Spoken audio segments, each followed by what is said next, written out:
Sa number 3, ang payout para sa fuel subsidy sa mga TNVS kag delivery services drivers ang nagsugod na, pero ang DSWD nagapasalig naman nga ang mga drivers ang Grab magabaton man sa ilang ayuda sa Sabado nga adlaw. Gisugdan na sa Huwebes ang agas ang tatlo ka adlaw nga payout para sa fuel subsidy sa mga transport network vehicle service kag delivery service drivers sa idalom sang assistance to individuals in crisis situations. Ang tagsa ka driver magabaton sang 5,000 pesos. Ginsiling ni Department of Social Welfare and Development Negros Island Region Director Arwin Razo nga 3,900 ka mga driver sa bugos nga rehiyon ang nalakip sa listahan kag kalabanan diri mga taga Bacolod City. May 3 ka payout centers ang DSWD kung sa diin ang Districts 1 kag 2 yara sa Cadiz City, Districts 5 kag 6 sa Kabangkalan, samtang ang nabilin nga mga distrito yara sa Bacolod.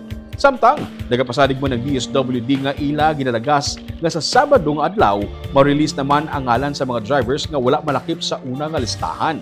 Ini matapos nga madamos ang drivers ilabi na sa mga Grab drivers ang nagareklamo nga wala sila madala sa ayuda.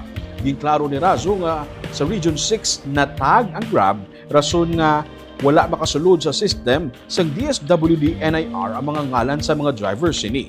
Kapin sa 2,800 ka mga drivers kag riders sa idalom sang Grab ang natalana nga iduugang sa listahan sa mga drivers nga makakuha sang ayuda sini nga semana. Sa una nga adlaw sang payout sa Bacolod City, 1,000 ka mga drivers kag riders ang tigayon nga nakabaton sang ayuda.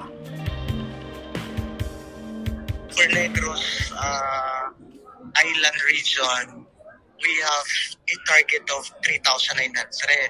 Pero merong additional na Grab na wino-work out naman yung clean list.